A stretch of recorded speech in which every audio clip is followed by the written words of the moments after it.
just record the session. Okay, see. So, okay magalala, mga pogi saka magaganda naman kayo. Yeah, okay. Now, before we begin the session, can I ask you guys first to please go to join.pd.com. Joinpd.com for you to join my presentation. This time will be kind of more interactive with our session para hindi naman kayo maboring. Alas 2 kasi, alam niyo yun, holy hour and baka antokin kayo. So, go to joinpd.com and then once you are there, you will be prompt with a code. Gamitin niyo yung code na TIVEHZ. Okay. Sige, so I have how many participants? I have 17 participants in the Zoom. I'll be expecting 17 students connected in my presentation. I already have one student connected. I got 2. Okay. Sige. Guys, pwede siya sa phone kung ayaw nyong magdagdag-dagdag pa kayo ng tab or etc. Sa computer nyo, meron siya sa phone. Ano po?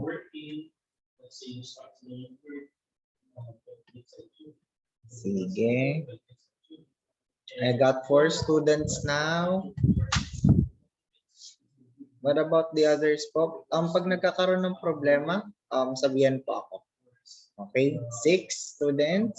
Okay. Pag nagkakaproblema sa pag-connect, sabihan po si Sir Pat. 8 students. Sige. While everybody is connecting in the presentation, again, I'll remind you guys, yung mga hindi pa po nagsasubmit ng books, ng picture ng books, pag-submit na po kayo. Okay? Sige. 9 students connected. 10 students. Okay, siguro hintay ako ng at least about 50% before I start the presentation. And yung iba na hindi pa. Yun, okay na. 11 students connected. So I guess I can start the class. Habol na lang po kayo. All right. So let's go back again to media and information literacy. Let's talk about, let's go to the next slide. Saan tayo nag-stop, guys? Saan slide tayo nag-stop? Who can give me a recap of what did we do or what did we discuss last meeting? So, sir,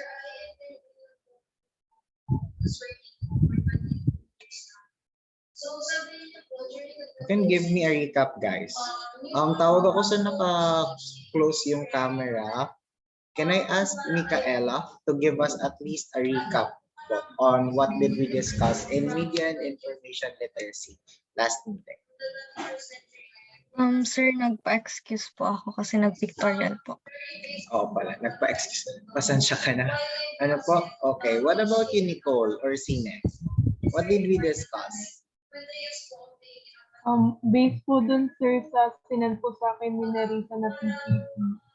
Ang diniscuss niyo po, sir, last meeting, ano po, all about communication. Okay. Yung 2 basic types of communication po. Okay. Yung transmission models po yung tatlo. Yung Laswell communication model, Shannon-Weaver's communication model, and Wesley and McLean's model of communication. Okay, sige. Thank you very much, Nicole, for that. And wala ka rin ata last meeting, nag-picture ka din, no? Okay, sige. Nerissa, naalala mo pa yung cake? Yes po, sir. Sana po, sir, totoo na ngayon, sir. Okay, sige. So, remember, what is your takeaway, Nerissa, about that example again? Para malaman naman ng ibang nagpa-excuse. Kung ano nga ba yung cake? Kasi namigay po ako ng cake last meeting. Sorry ka, absent. Oo, namigay talaga ako ng cake. So, Nerissa, ano yung natutunan mo sa example na yun? Din po, may dalawa ka pong approach na binigay sa akin. Yung una po is yung parang kinamay niyo po sir. Pero ako po medyo hesitant pero bala ko pa rin po yun kunin sir kasi po dati sa CAT kinakamay naman po namin talaga yung girl ko. Totoo. Okay. Tapos sir, yung pangalawa naman po is yung linagay niyo po siya sa plato, maayos din po siyang binigay sa akin, which is nakakagaan din po sa loob ko. Parang yun po yung take away na dun sa communication na nangyari is mas mabuti or mas maganda po na in a good way natin siya para na rin po mabawasan yung misunderstanding. All right. Very good. Thank you very much, Nerissa, for that takeaway. Ano po? So, to sum up the discussion last meeting, we've talked about how communication becomes a process and how communication becomes very vital in building relationships and rapport to people. And we also talked about how do we become very effective when we are communicating. Now, our agenda for today is we will be defining media and information, and we will be discussing Facebook and other social media sites as well as a platform of communication. Okay, noted, Clyde. All right, now, let me ask you muna. Okay, these people. Stress check muna si Sir Pat. You will see there in the tab an answer question. Tapos meron kayong makikita dyang bar, I guess. Ano po, pwede nyo po yung i-drag-drag. Nakikita nyo ba yung bar? Can you check sa baba, answer question? Okay, answer question. Click nyo yung answer question. And from 1 to 10, kumusta yung stress level nyo? Pwede nyo po siyang i-drag. Sige nga, mag-survey lang ako ng onte.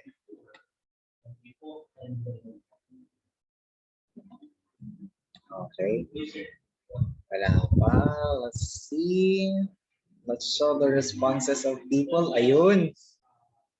Ayan. So, makikita natin yung stress level nyo. Ano? Okay. Sige. So, yung iba mostly nasa kalagitnaan. Ayun, may isa. May isa na number 10. Nagbago yung isip niya. Okay, sige. Dito na lang sa gitna. Ayaw niya mag-isa. Alright, sige. Okay, so mostly po in the middle. Something is bothering but still can focus. Okay, sige. So, at least I know guys kung saan po pwesto si Sir Pat. Anyways, thank you very much for participating and sana this session would help you and will not, alam niyo yun, parang will not stress you more. Alright, sige. So, let's move forward guys. Saan na kayo? Okay. Sige. Can you guys see my slides? Hello? Can you guys still see my slides? Opo. Okay, sige. Ayan na. Alright. So, let's continue and let's have some picture analysis. Okay. Who can describe to me what is in the picture?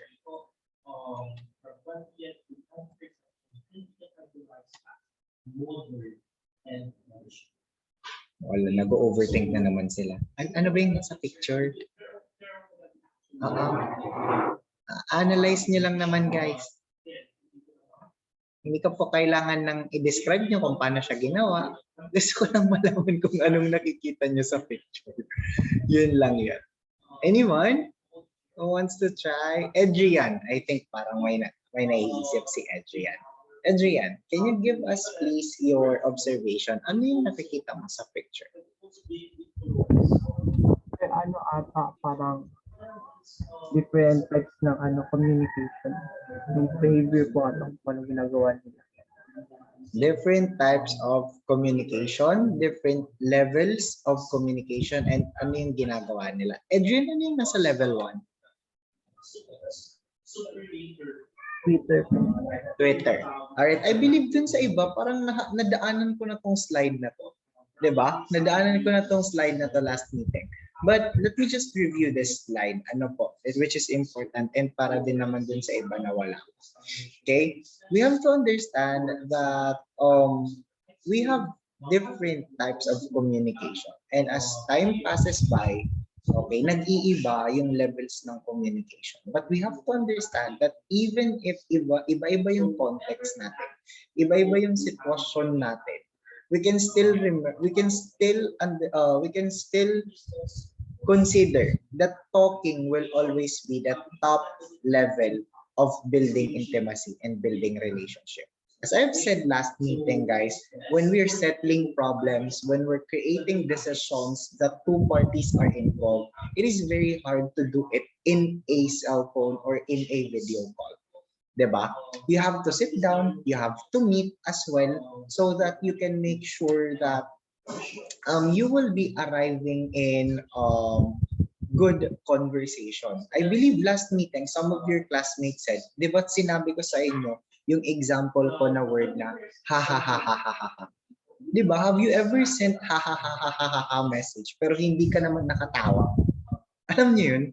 Di ba? Nagsisend ka ng mga bagay, nagsisend ka ng emoji, nagsismile ka, but you are not smiling. At least in talking, the idea of genuinity is there. We know that if the other person is really happy and if the other person is really sad. Kasi if we're going to make decisions that are just based in communications or level 1 to level 5 or just the use of technology, we will be receiving mixed signals, mixed feedbacks. And what do I mean by mixed signals? It can create confusion, guys. All right? Ano ba talaga? Gusto niyo ba ako? Hindi, etc. etc. 'Di ba? Ayaw niyo ba sa akin or oo? Minsan ha ha ha siya. Minsan ang cold ng text niya, you will never further understand if nasa phone lang siya.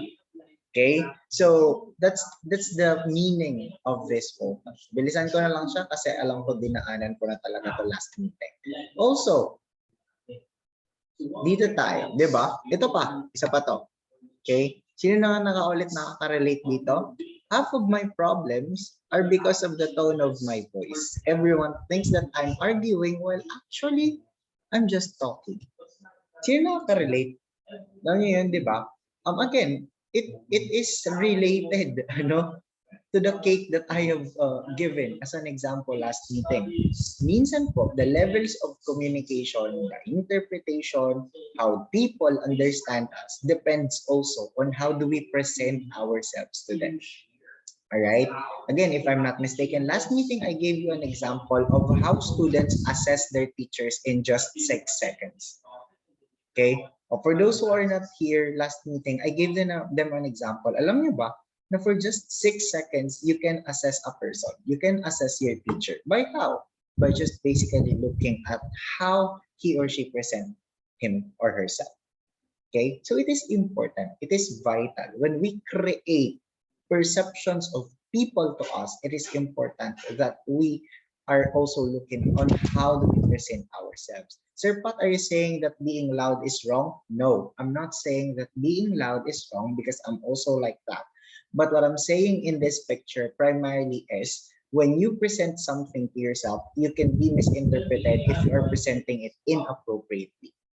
Diba? Like for example, ang hina naman ng boses ng kausap mo, nakakalapit lang naman niya, ang lakas na talaga ng boses mo. Well, you have to control it. All right? You have to control it so that you will not be misinterpreted by the people. Okay? Sige, skip na natin yung meme na yan. Now, I have an exercise for you guys. Okay? Can you please define media and information literacy in your own words? Yan, you'll see their answer question. Okay, sa baba. I'll wait for your responses. Again, yung para po sa mga hindi pa nakaka-join sa presentation ko, baka nawawala or nalulost yung iba, punta po kayo sa joinpd.com and gamitin nyo yung link na TIVEHZ para makapag-answer din po kayo. Okay?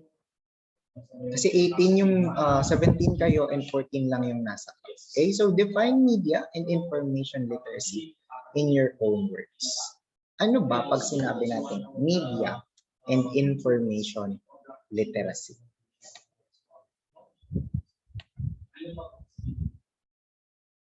Okay.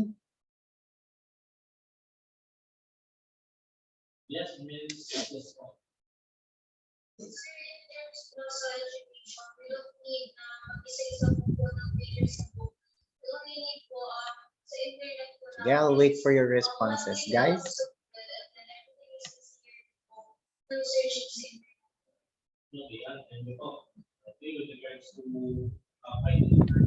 Own words, walang mag-google dyan, walang mag-google dyan.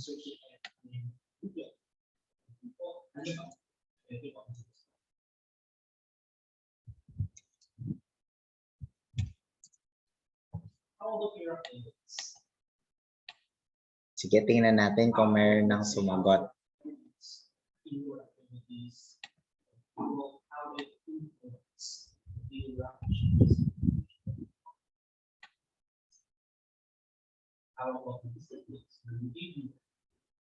Ayan, mga sumasagot pa. Okay, according here, it makes us responsible in internet. So, nag-edit pa. Fact. Wala ka na bang mas ititipid dyan? Charot lang.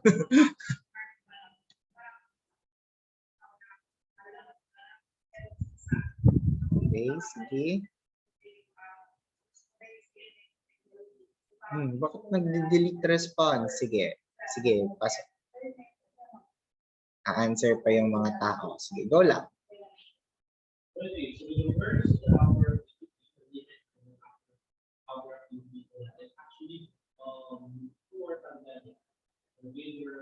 Seven pa lang po yung nagre-respond and nag-answer. Please po, mag-participate po tayo, guys. Thank you.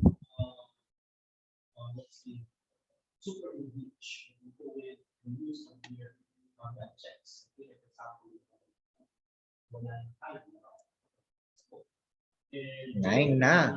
Okay.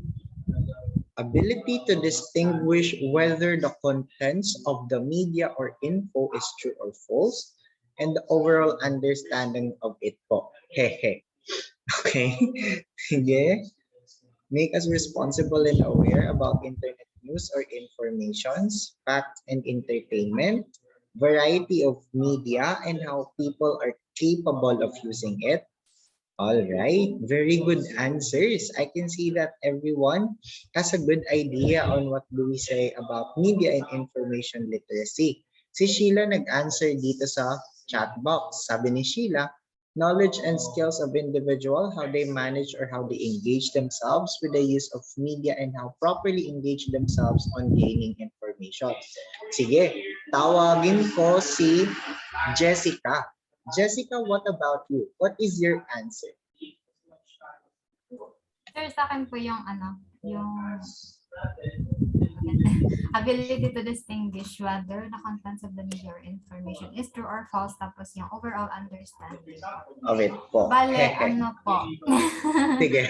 Kasi, ang pagkakaano ko po sa literacy, kumbaga po, hindi naman po sa expert ka na, pero may mataas ka ng level ng ng pagkakaalam tungkol sa isang bagay na yan. So, kapag media and information literacy, kumbaga po, you now understand, kumbaga grasp mo na yung about sa media and information. Ganun po. Good.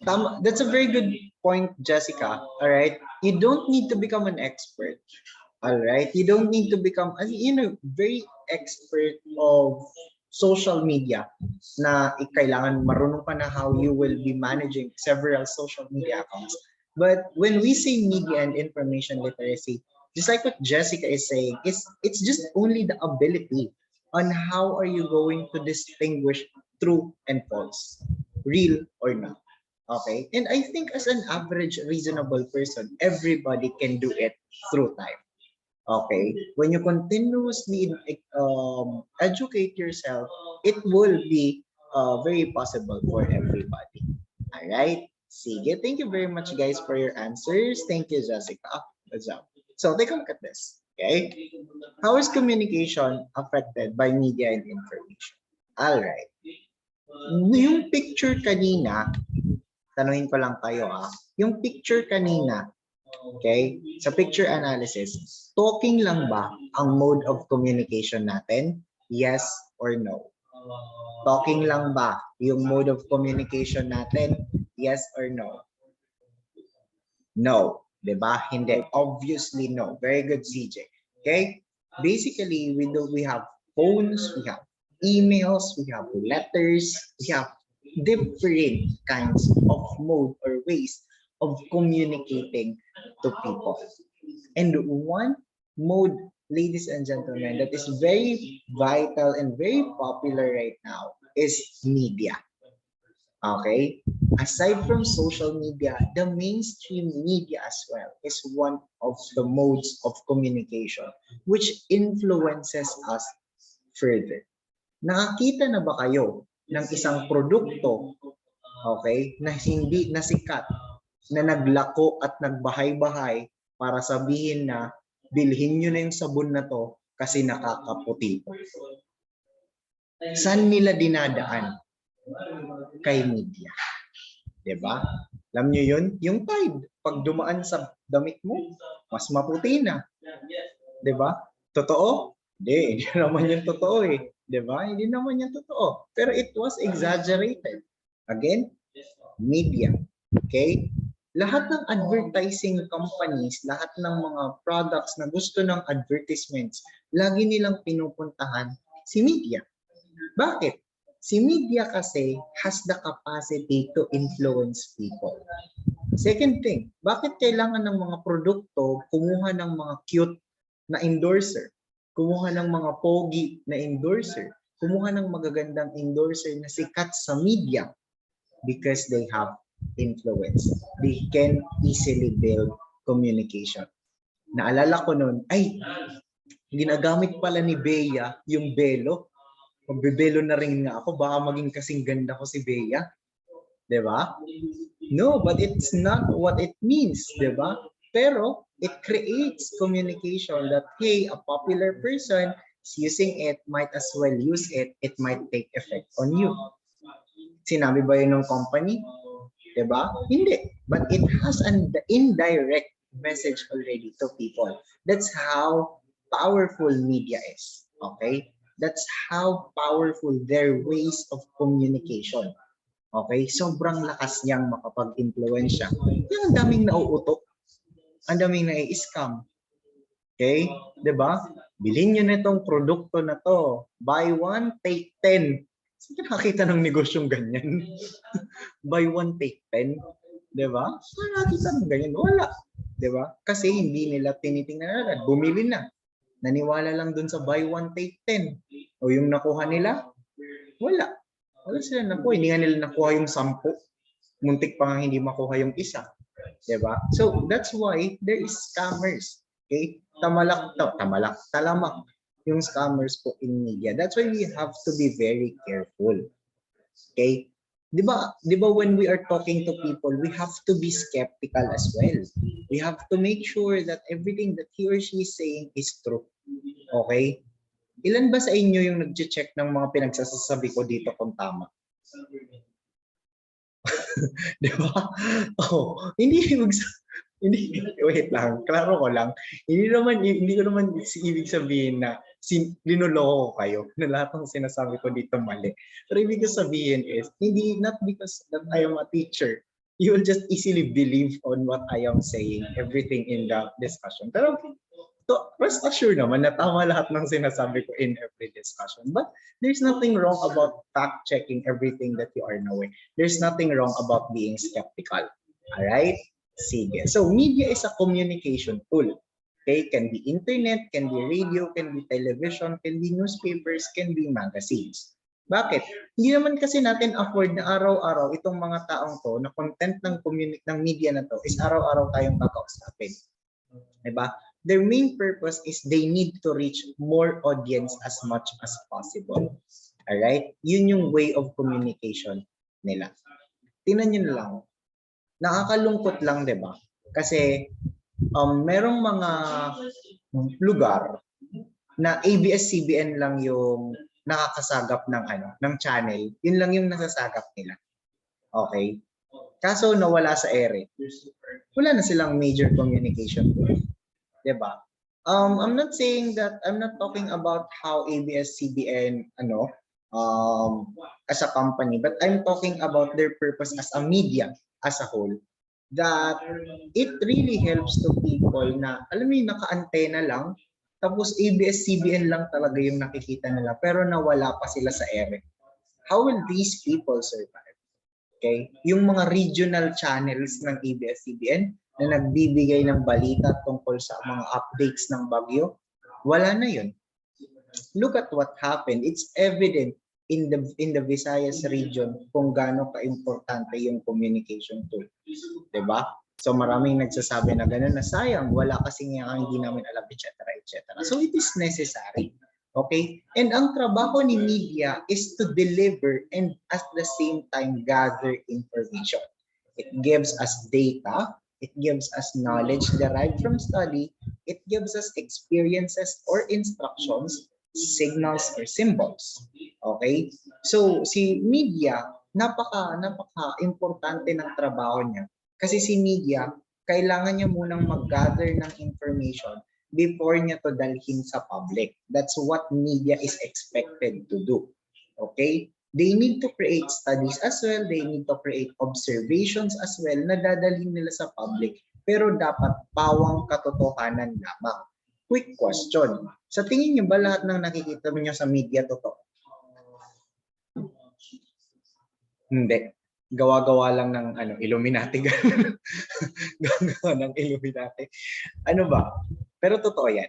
Okay. Hindi lahat ng nakikita niya sa media is totoo, guys. Alright? Hindi lahat ng pwede nyong maranasan or makita as a media to as a show sa media is totoo. Okay? Hindi siya ganun. That's why you have to be very skeptical. Okay? That's why we're teaching media and information literacy. Of course, information means as well that it gives us knowledge of specific events and situations. Alright? Na halimbawa, may paparating na bagyo.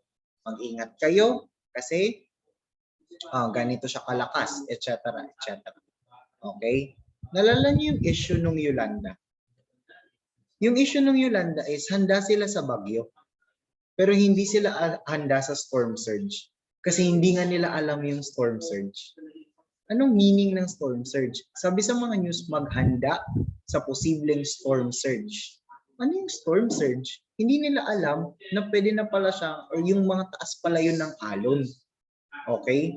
So hindi sila prepared. Anong nangyari? Maraming casualties. Diba?